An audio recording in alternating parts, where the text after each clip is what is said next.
ಹೇಳಿದೆ ನಾನು, ಬೇರೆಯವರಿಗಿಂತ ಒಂದು ಹೆಜ್ಜೆ ಮುಂದಿರಬೇಕು.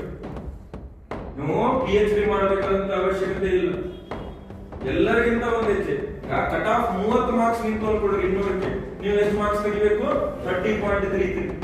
100 ಬಂದು ಕಟ್ ಆಫ್ ಅಂದ್ರೆ 100.33. 150 ಬಂದ್ರೆ 150.33. ಪಾಸಿಂಗ್ ಮಾರ್ಕ್ಸ್ ಇಲ್ಲ. You just have to be ahead of all other competition. So ನೆನಪಲ್ಲಿ ಇಟ್ಕೊಳ್ಳಿ, ಎಲ್ಲರಿಗಿಂತ ಒಂದು ಹೆಜ್ಜೆ ಮುಂದಿರಬೇಕು ಅಂತಂದ್ರೆ ಒಳ್ಳೆ ಗುಣಮಟ್ಟದ ಪುಸ್ತಕಗಳನ್ನ ಓದ್ರಿ.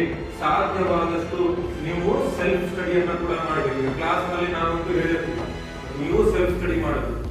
ಯಾವುದೇ ವಿದ್ಯಾರ್ಥಿ ಯಶಸ್ವಿ ಆಗುವುದು ಕೇವಲ ಕೋಚಿಂಗ್ ಕ್ಲಾಸ್ ನಿಂದ ಅಲ್ಲ, ಕೇವಲ ಶಿಕ್ಷಕನಿಂದ ಅಲ್ಲ, ಕೇವಲ ಮೆಂಟರ್ ಇಂದ ಅಲ್ಲ, ಕೇವಲ ಟೆಸ್ಟ್ ಸೀರೀಸ್ ಇಂದ ಅಲ್ಲ. ನಮ್ಮ ಕೆಲಸ 25%. ನಾವು ಹೇಳಿದ್ದನ್ನ ರಿವೈಸ್ ಮಾಡೋದು, MCQ ಪ್ರಾಕ್ಟೀಸ್ ಮಾಡೋದು, ಸೆಲ್ಫ್ ಸ್ಟಡಿ ಮಾಡೋದು ನಿಮ್ಮ ಕೆಲಸ. ಆ 75% ವರ್ಕ್ ಅನ್ನ ನೀವು ಮಾಡಿದಾಗ ಮಾತ್ರ ಸಕ್ಸಸ್ ಆಗುತ್ತೆ. So success